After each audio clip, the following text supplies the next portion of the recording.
Welcome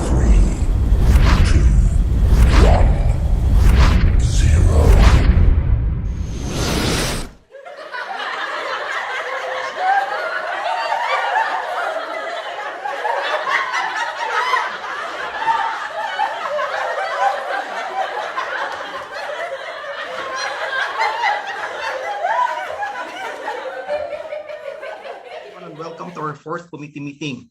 Thank you all for taking time to attend our online meeting. We only have one item to discuss today, and this is one of the burning issues that affects our Filipino seafarers. And I suppose this is one that has been hitting the headlines for so many times. The compliance of the Philippines with the International Convention and Standards of Training, Certification, and Watchkeeping, or STCW requirements, as mandated by the European Maritime Safety Agency of the European Union. We note that the STCW Convention was adopted on July 7, 1978, and entered into force on April 28, 1984, with major revisions in 1995 and 2010. The Convention prescribes minimum standards relating to training, certification, and watchkeeping for seafarers, which member countries are obliged to meet.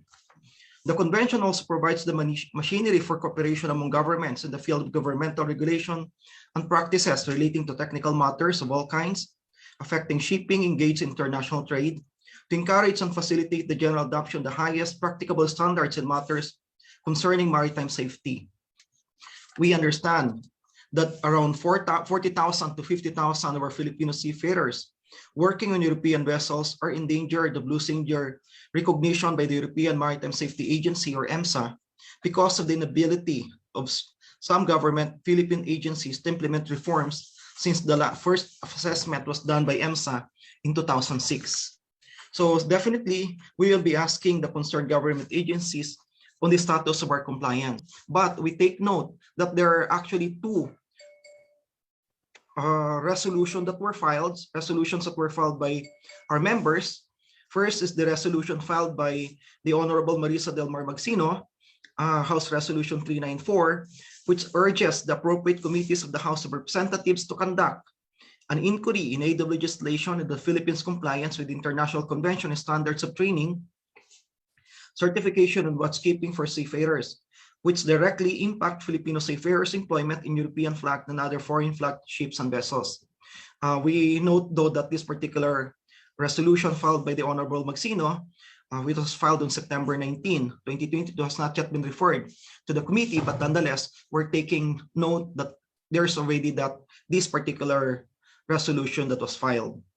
We also have House Resolution number 71, introduced by Representative Carlo Lisandro Gonzalez, entitled the Resolution Calling on the Interagency Council on the International Maritime Organization Member State Audit Scheme, or IMSAS, to provide the appropriate committees, the House of Representatives, with regular progress reports. So we're taking note of all these two House resolutions that were filed by members of our committee. We are now continuously implementing the corrective actions that we have taken, those that we have submitted to the European Commission. No? So kailan po natin ma-implement yon.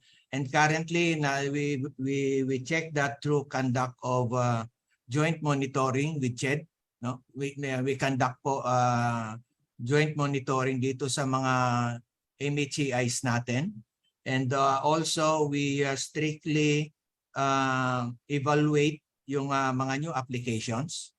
And kaya nga po, si CHED ay naglabas ngayon ng moratorium, 5 years moratorium, para wala ho munang makapasok na mga new players sa MHCIs.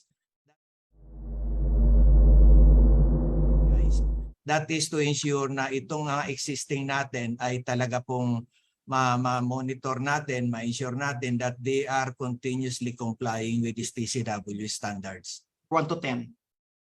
Thank you, Mr. Chair. 1 to 10, maybe we are confident around 8, Mr. Chair, because as I mentioned, we have already submitted our corrective action. And that corrective actions that we have submitted have been consulted with our partner agencies and experts from our stakeholders. So malaki po yung contribution, ano? Hindi lang po si Marina ang gumawa The whole organization of full government approach. So thank you. So we're saying here that 80% we're sure that we will not be decertified. Are you saying that? Yes, Mr. Chair. Okay. Yeah. But my next question is, But of course, ang it's solution still po ninyo actually, Executive Director, is moratorium. I don't understand bakit ang solution is moratorium kung ang issue is non-compliance ng mga schools and the curriculum. Well, I think I see a disconnect. no, Mr. Chair. I think there is really a need right now to issue this moratorium kasi as discussed earlier and according to our USEC, there are schools that are compliant. So hindi silang issue eh. Ang issue yung mga non-compliant. Bakit ang magsasuffer yung mga compliant, everyone else will suffer, pero tuloy pa rin naman later on, ongoing pa rin yung mga non-compliant na mga training institutions. Executive Director Batalla. Yes. Yes, sir. Tama po si Captain Flores, ano, the composition of technical working group working on the compliance, work on the compliance with our EMSA and even these independent evaluators are not actually seafarers. But as I mentioned po, but their work actually is to coordinate with our technical people and consolidate yung ating pong identified corrective actions. And of course, these people, yung ating members ng ating technical working group po for EMSA and IE, they've been with the Marina for several years already. Okay?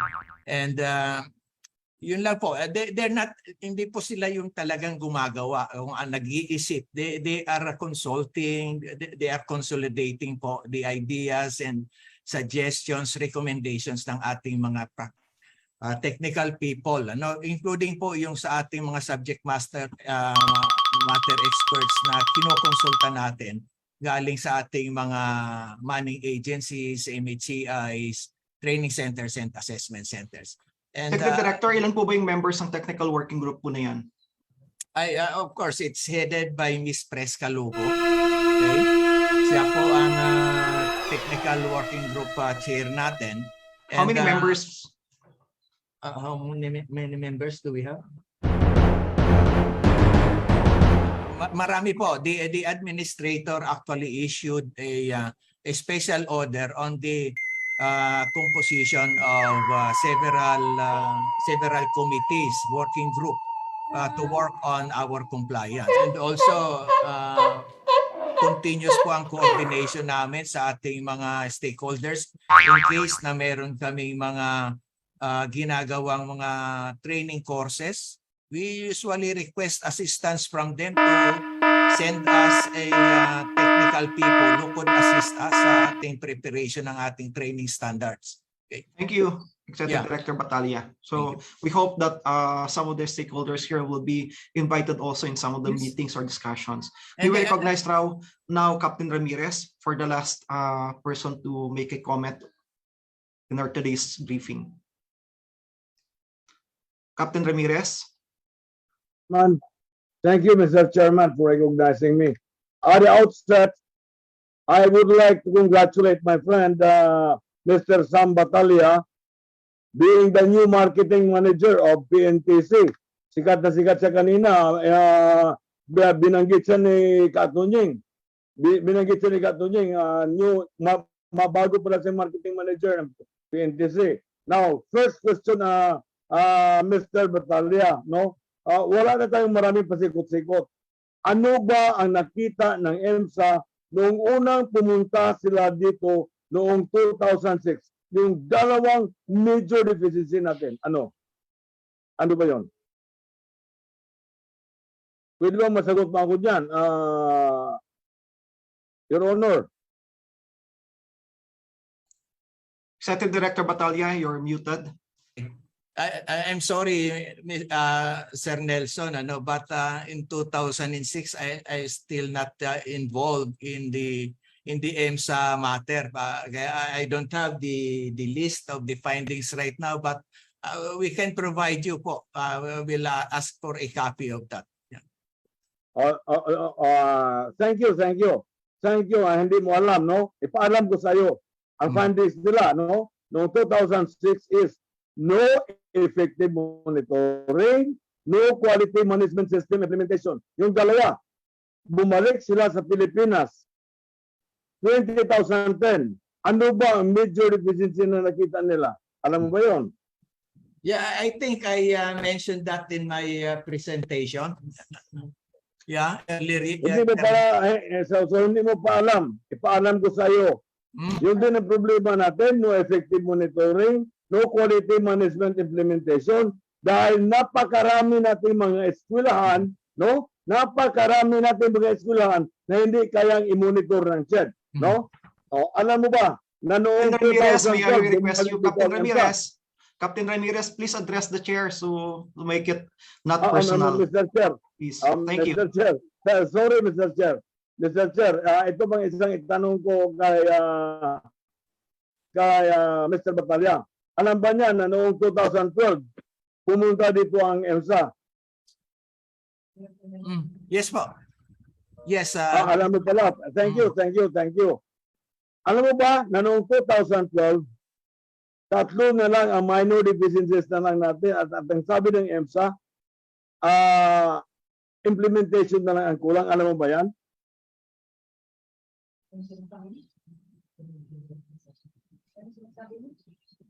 Tatlo na lang minor deficiencies natin noon. Okay. Mr. Chair, ito pang isang tanong ko kay Mr. Batalla. Hindi mo ba tinanong sina Mr. Atty. Conte at Captain Jaime Quinones kung bakit napababa nila sa tatlong minor deficiencies natin? Hindi mo ba natanong? Hindi sir, hindi. Okay. Ang ginawa kasi nila, no? Thank you. Na sinabi mo hindi mo alam. Ang ginawa nila, hindi nila ni-recognize yung 50 ka-eskulahan, 40 ka-eskulahan na lang ang ni-recognize nila. Kaya yung mga substandard maritime schools, hindi binigyan ng accreditation. Yun po ang dahilan kung bakit. Ngayon, alam mo ba na bumalik sila ng 2013? 2013, bumalik sila. Alam mo ba yan?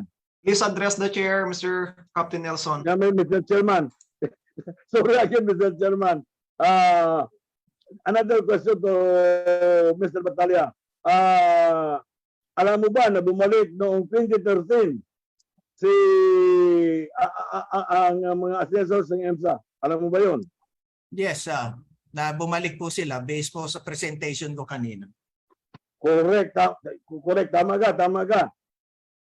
Hanggang Captain ngayon, Ramirez, in the interest of time, paki-summarize po yung mga points po ninyo. Opo. Hanggang ngayon, sinasabi ni Atty. Fabia, chairman ng MARINA, na ang killer daw talaga ay yung MLC. But during the time of Dr. Mejia, in-implement nila ang MLC, new MLC, upgrading MLC, OLC Part A, OLC Part B, at bumalik ang 17 major deficiencies natin. Dumami lalo. So hindi ang MLC ang problema. Magmulang umupo si Atty. Fabia, Mr. Chairman, wala siyang ibang sinabi, kundi MLC papatubad niya dahil yun ang killer. Kahapon, MLC na naman. MLC na naman ang sinasabi niya. Hindi po yung MLC ang problema.